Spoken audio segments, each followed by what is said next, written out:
जय श्री सद्गुरुदेवाय नमः। जय श्री गणपति देवाय नमः। ओम सर्वमंगल मांगल्ये शिवे सर्वार्थ साधिके शरण्ये त्र्यंबके गौरी नारायणी नमस्तुते। श्रीमद्देवी भागवत महापुराण छठा स्कंद पांचवा अध्याय। भगवान विष्णु की प्रेरणा से देवताओं का भगवती की स्तुति करना और प्रसन्न होकर भगवती का वरदान देना। व्यास जी बोले, हे राजन, तब सभी तत्वों के ज्ञाता महादेव भगवान विष्णु समस्त देवताओं को चिंता से व्याकुल तथा अत्यंत प्रेम विहल देखकर कहने लगे। विष्णु बोले, हे देवगण, आप सब ने मौन धारण क्यों कर रखा है? आप सब अपने दुख का सत असत जो भी कारण हो बताएं, जिसे सुनकर मैं उसे दूर करने का उपाय करूंगा। देवता बोले, हे विभो, तीनों लोकों में कौन सी वस्तु आपसे अज्ञात है? आप हमारा सारे कार्य भली प्रकार से जानते हैं, तो क्यों बार बार पूछ रहे हैं? पूर्व काल में आपने बलि को बांध लिया था और इंद्र को देवताओं का राजा बनाया था। आपने वामन शरीर धारण कर तीनों लोकों को अपने चरणों से नाप लिया था।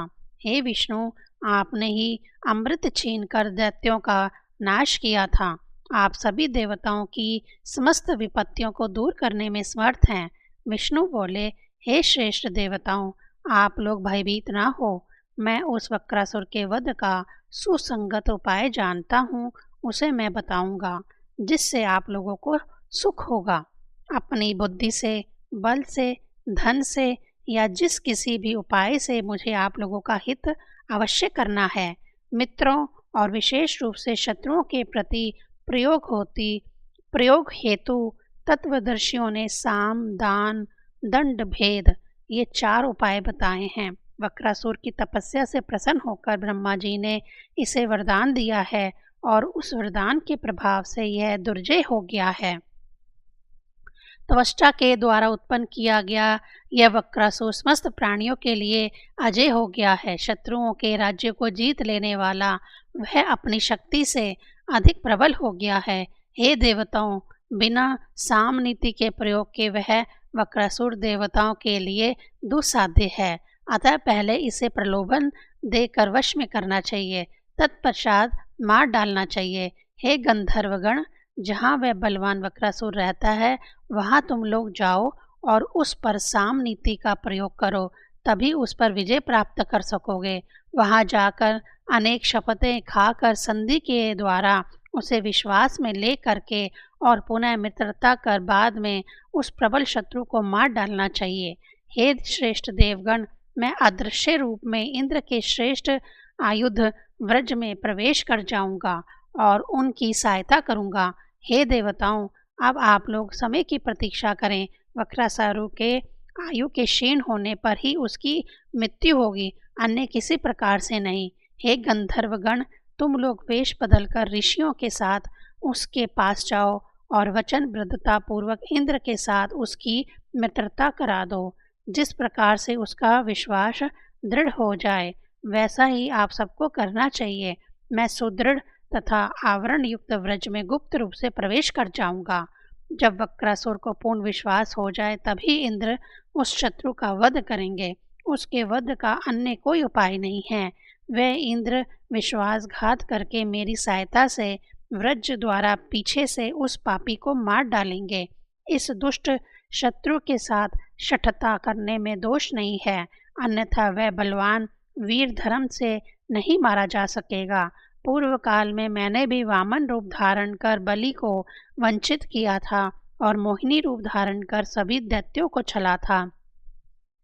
हे देवताओं, अब आप सब लोग एक साथ देवी भगवती शिवा की शरण में जाएं और भावपूर्वक स्तोत्रों और मंत्रों से उनकी स्तुति करें। वे भगवती योग माया आप लोगों की सहायता करेंगी। हम सभी उन सात्विकी पराप्राकृतिक सिद्धिदात्री कामना स्वरूपाणी भक्तों की कामना पूर्ण करने वाली और दुराचारियों के लिए दुर्लभ देवी की सदा वंदना करते हैं। इंद्र भी उनकी आराधना करके युद्ध में शत्रुओं को मार डालेंगे। वे मोहिनी महामाया उस दानव वक्रासुर को मोहित कर देगी तब माया से मोहित वक्रासुर सुगमता पूर्वक मारा जा सकेगा। उन परा अम्बा के प्रसन्न होने पर सब कुछ साध्य हो जाएगा, अन्यथा किसी की भी कामना की पूर्ति नहीं होगी। वह भगवती सबकी अंतर्यमन स्वामिनी और सभी कारणों की भी कारण है। इसीलिए हे श्रेष्ठ देवगण, शत्रु के विनाश के लिए सात्विक भावों से युक्त होकर उन प्राकृतिक स्वरूपा जगजननी की परम आदर पूर्वक भजन कीजिए। पूर्व काल में मैंने भी 5000 वर्षों तक अत्यंत भीषण युद्ध करके मधुकैटभ का वध किया था। उस समय मैंने उन परा प्रकृति की स्तुति की थी, तब वे अत्यंत प्रसन्न हो गई थी। तत्पश्चात उनके द्वारा मोहित दोनों दैत्यों को मैंने छल पूर्वक मार डाला था। मोहित किए गए विशाल भुजाओं वाले वे दोनों दैत्य अत्यंत मंदो उन्मत्त थे। इसीलिए आप लोग भी उसी प्रकार भावपूर्वक उन परा प्राकृतिक का भजन कीजिए। हे देवगण, वे सब प्रकार से कार्य की सिद्धि करेंगी। इस प्रकार भगवान विष्णु से परामर्श प्राप्त करके वे मंदार वृक्षों से सुशोभित समेरु पर्वत के शिखर पर चले गए। वे देवता वहां एकांत में बैठकर ध्यान, जप और तप करके जगत का सृजन, पालन, संहार करने वाली, भक्तों के लिए कामधेनु स्वरूपा एवं संसार के कलेशों का नाश करने वाली परा अम्बा भगवती की इस प्रकार स्तुति करने लगे। देवता बोले, हे देवी, हे दीनों के कष्ट दूर करने वाली, हे परमार्थ तत्व स्वरूपाणी, हम पर प्रसन्न हो। वक्रासुर के द्वारा सताए गए, युद्ध में अत्यंत पीड़ित किए गए तथा आपके चरण कमल की शरण में सदा से पड़े हुए हम देवताओं की रक्षा कीजिए। हे माता, आप समस्त विश्व की जननी हैं। शत्रु द्वारा उपस्थित किए गए इस संकट में पड़े हुए हम सबका आप पुत्रों के समान परिपालन कीजिए। आपसे तीनों लोकों में कुछ भी अज्ञात नहीं है, तो आप असुरों के द्वारा पीड़ित देवताओं की अपेक्षा क्यों कर रही हैं? आपने ही इस संपूर्ण त्रिलोकी की रचना की है। ब्रह्मा, विष्णु और शिव आपके ही संकल्प से उत्पन्न हुए हैं। आपके भ्रुकुटी विलास मात्र से वे सृजन, पालन तथा संहार समस्त कार्य करते हैं और यथेच विहार करते हैं। वह भी स्वतंत्र नहीं हैं। हे देवी, माता प्रत्यक्ष अपराध वाले अपने दुखी पुत्रों की भी कष्ट से सब प्रकार से रक्षा करती है। यह रीति आप ही के द्वारा निर्मित है। तब हे करुणा रस की समुंदर स्वरूपाणी, आप अपने चरणों की शरण में पड़े हुए हम निरपराध देवताओं का पालन क्यों नहीं कर रही हैं? हे जननी, यदि आप सोचती हो कि मेरे चरण कमलों की आराधना से राज्य प्राप्त करके देवता मेरी भक्ति छोड़कर वैभव सुखों के भोग में आसक्त हो जाएंगे और इन्हें मेरे कृपा कटाक्ष की आवश्यकता नहीं रह जाएगी, तो ऐसी सामान्यता होता ही है। फिर भी जन्म देने वाली माता अपने पुत्र के प्रति ऐसी भावना रखे, यह रीति कहीं देखी नहीं गई। हे जननी, आपका भजन त्याग कर हम लोग जो भोग में निमग्न हैं, इसमें हमारे चित्त में अपना दोष नहीं प्रतीत होता, क्योंकि मोह की रचना आपने ही की है और वह हम लोगों को मोहित कर देता है। ऐसी परिस्थिति में हे करुणामय स्वभाव वाली, आप हम पर दया क्यों नहीं करती? हे जननी, पूर्व काल में आपने हम लोगों के कल्याणार्थ सभी के लिए भयकारी महिष रूप धारण करने वाले बलवान दैत्यराज का वध किया था। हे माता, भय प्रदान करने वाले वक्रासुर का भी वध आप क्यों नहीं करती? शुंभ और उसके बलवान भाई निशुंभ, उन दोनों भाइयों को आपने मार डाला था और उनके अनुचरों का भी वध कर दिया था। उसी प्रकार हे दया से आर्द्र हृदय वाली, अत्यंत बलशाली, उन्मत्त तथा दुष्ट वक्रासुर को भी मार डालिए। आप इसे विमोहित कर दे, जिससे यह भी उनकी तरह ना हो सके। हे माता, असुरों के द्वारा अत्यधिक पीड़ित किए गए तथा भय से व्याकुल हम देवताओं का अब आप ही पालन कीजिए, क्योंकि तीनों लोक में ऐसा कोई नहीं है जो देवताओं का दुख दूर कर सके और अपनी शक्ति से संपूर्ण कष्ट के समूह को नष्ट कर सके। यदि वक्रासुर पर आपकी अत्यधिक दया हो तो भी आप हम लोगों के लिए संताप कारक इस दुष्ट को शीघ्र ही मार डालिए। हे भवानी, अपने बाणों से इसको पवित्र करती हुई आप पाप से इसका उद्धार कर दीजिए, अन्यथा यह दुष्ट बुद्धि वक्रासुर नरक प्राप्त करेगा। जिन दानवों को युद्ध में अपने बाण द्वारा मारकर पवित्र बना दिया, वे नंदन वन को प्राप्त हो गए। हे दयार्द स्वभाव वाली, क्या आपने नरक में गिरने के भय से उन शत्रुओं की रक्षा नहीं की? तो फिर आप वक्रासुर को क्यों नहीं मारती हैं? हम यह जानते हैं कि वह आपका सेवक नहीं, शत्रु ही है, क्योंकि वह दुष्ट पाप बुद्धि हम सबको सदैव सताया करता है।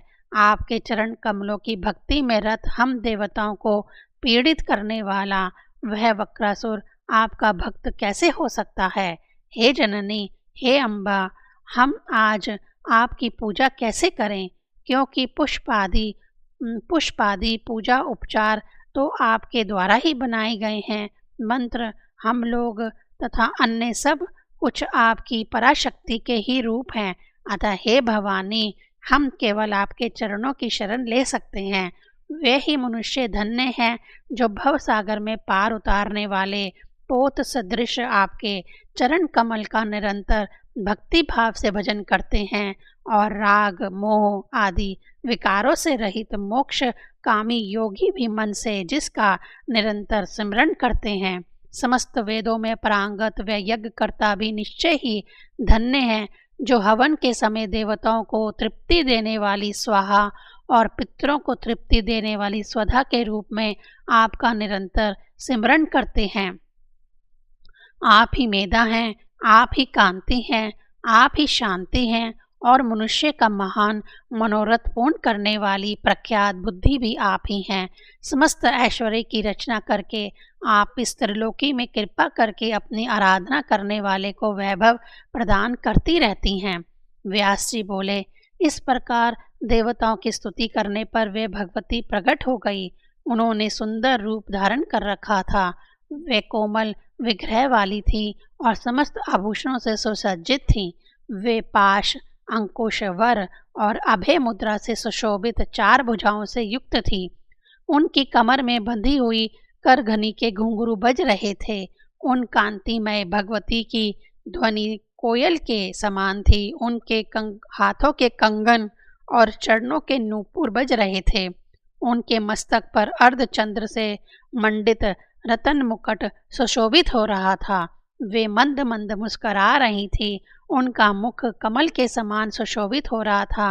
वे तीनों नेत्रों से विभूषित थी तथा पारिजात के पुष्पनाल की भांति उनके शरीर की कांति रक्तवर्ण थी।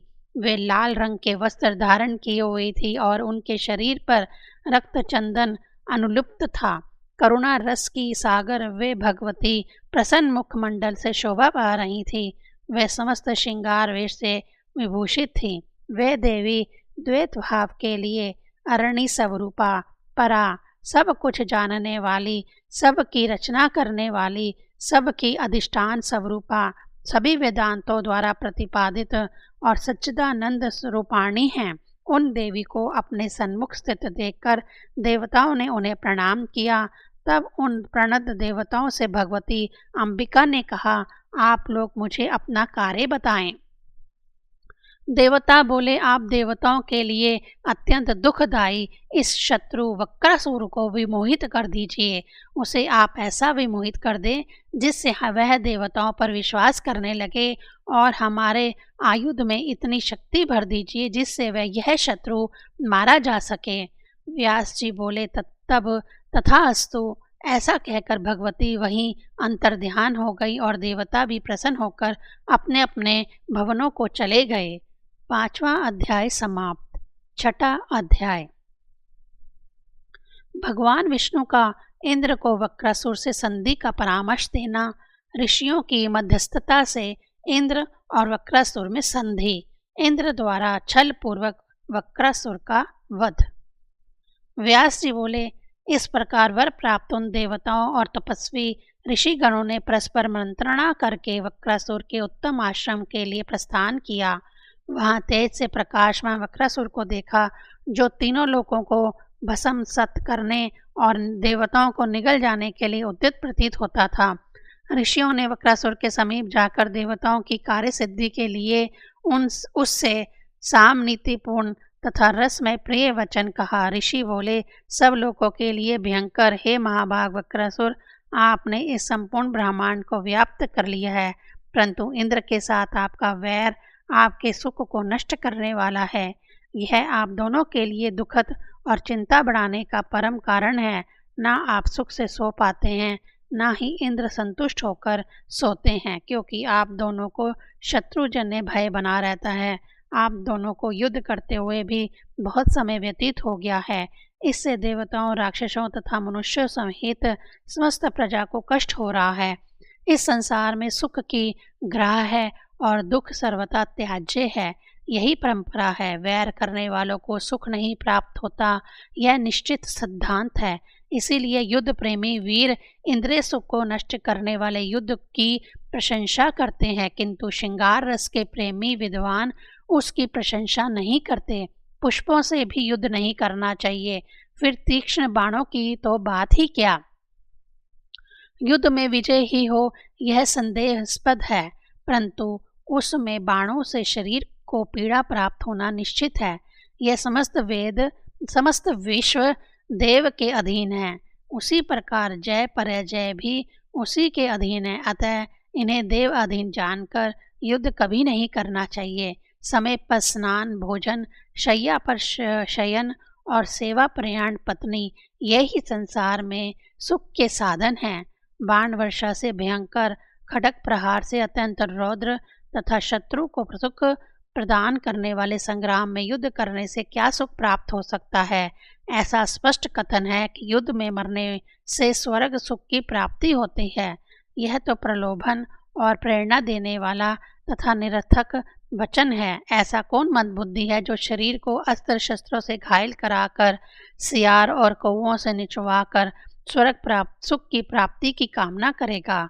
हे वक्र, इंद्र के साथ तुम्हारी स्थायी मैत्री हो जाए, जिससे तुम्हें और इंद्र दोनों को निरंतर सुख की प्राप्ति हो। आप दोनों का वैर शांत हो जाने से हम सब तपस्वी और गंधर्व गण भी अपने अपने आश्रमों में सुखपूर्वक रह सकेंगे। हे धीर, आप दोनों के दिन रात के युद्ध में हम सभी मुनियों, गंधर्वों, किन्नरों और मनुष्यों को कष्ट प्राप्त होता है। सभी लोगों को शांति प्राप्त हो सके, इस कामना से हम सब आप दोनों में मैत्री कराना चाहते हैं। हे वक्र मुनिगण, तुम्हें और इंद्र को सुख प्राप्त हो। हम लोग तुम दोनों की मित्रता कराने में मध्यस्थ बनेंगे। हम शपथ कराकर आप दोनों को एक दूसरे का प्रिय मित्र बना देंगे। आप जैसा कहेंगे वैसे ही इंद्र भी आपके सम्मुख शपथ लेकर आपके मन को प्रेम से परिपूर्ण कर देंगे। सत्य के आधार पर ही यह पृथ्वी स्थित है। सत्य से ही भगवान सूर्य नित्य तपते हैं। सत्य से ही समय के अनुसार वायु बहती है और सत्य के कारण ही समुद्र भी अपनी मर्यादा का परित्याग नहीं करता। इसीलिए सत्य के आधार पर ही आज आप दोनों में मित्रता हो जाए, जिससे आप लोग सुखपूर्वक साथ साथ शयन, क्रीड़ा, जल केली कर सकें और बैठ सकें। इसलिए आप दोनों को एकत्रित होकर अवश्य ही मित्रता कर लेनी चाहिए। व्यास जी बोले, उन महर्षियों का वचन सुनकर अत्यंत बुद्धिमान वक्रासुर ने कहा, हे भगवान, आप सभी तपस्वीगण मेरे मानने हैं। आप मुनिगण कभी असत्य भाषण नहीं करते। आप लोग सदाचारी तथा अति शांत स्वभाव वाले हैं और छल न करना नहीं जानते, किंतु वैरी, मूर्ख, जड़, कामी, कलंकित और निर्लज्ज से बुद्धिमान को मित्रता नहीं करनी चाहिए। यह इंद्र निर्लज, दुराचारी, ब्राह्मण घाती, लंपट और मूर्ख है। इस प्रकार के व्यक्ति का विश्वास नहीं करना चाहिए। आप सभी लोग कुशल हैं, किंतु ध्रुव बुद्धि वाले कभी नहीं हैं। आप सब शांत चित्त होने के कारण अतिवादियों के मन की बात नहीं जानते। मुनि बोले, प्रत्येक प्राणी अपने किए हुए शुभ अशुभ कर्मों का फल भोगता है। जिसकी बुद्धि भ्रष्ट हो गई हो वह द्रोह करके भी क्या शांति प्राप्त कर सकता है। विश्वासघात करने वाले निश्चय ही नरक में जाते हैं। विश्वासघाती निश्चित रूप से दुख प्राप्त करता है। ब्राह्मण की हत्या करने वालों और मद्यपान करने वालों के लिए तो प्रायश्चित है, परंतु विश्वासघातियों और मित्रद्रोहियों के लिए कोई प्रायश्चित नहीं है। अतः हे सर्वज्ञ, आपने मन में जो शर्त निश्चय कर रखी हो उसे बतलाइए, जिससे उस शर्त के अनुसार आज ही आप दोनों में संधि हो जाए। वक्रासुर बोला, हे महाभाग, सभी देवताओं सहित इंद्र न शुष्क या गीली वस्तु से, न पत्थर से, न काश से, न वज्र से, न दिन में और न रात में मेरा वध कर सके। हे विप्रेंद्रो, इसी शर्त पर मैं इंद्र से संधि करना चाहता हूँ, अन्यथा नहीं। व्यास जी बोले, ऋषियों ने उससे आदर पूर्वक कहा, ठीक है, और तत्पश्चात देवराज इंद्र को वहां बुलाकर उन्हें वह शर्त सुना दी। इंद्र ने भी मुनियों की उपस्थिति में अग्नि को साक्षी करके शपथें ली और वे संताप से मुक्त हो गए। वक्रासुर भी उनकी बातों से विश्वास में आ गया और इंद्र के साथ मित्रता की भांति व्यवहार प्रयाण हो गया। वे दोनों कभी नंदन वन में, कभी गंधमादन पर्वत पर और कभी समुद्र के तट पर आनंद पूर्वक विचरण करते थे। इस प्रकार संधि हो जाने पर वक्रासुर बहुत प्रसन्न रहता था, लेकिन वध की इच्छा वाले इंद्र उसके वध के उपाय सोचा करते थे। इंद्र उसकी कमजोरी ढूंढने के लिए सदा उद्विग्न रहते थे। इंद्र के इस प्रकार विचार करते हुए कुछ समय बीत गया। वक्रासुर को अत्यंत क्रूर इंद्र पर अत्यधिक विश्वास हो गया। इस प्रकार संधि के कुछ वर्ष बीत जाने पर इंद्र ने मन ही मन वक्रासुर के मरण का उपाय सोच लिया। एक बार त्वष्टा ने इंद्र पर बहुत अधिक विश्वास करने वाले पुत्र से कहा, हे पुत्र वक्रासुर, हे महाभाग, मेरी हितकर बात सुनो। जिसके साथ शत्रुता हो चुकी हो उसका विश्वास कभी नहीं करना चाहिए। इंद्र तुम्हारा शत्रु है, वह दूसरों के द्वारा तुम्हारे गुणों में सदा दोष ढूंढा करता है।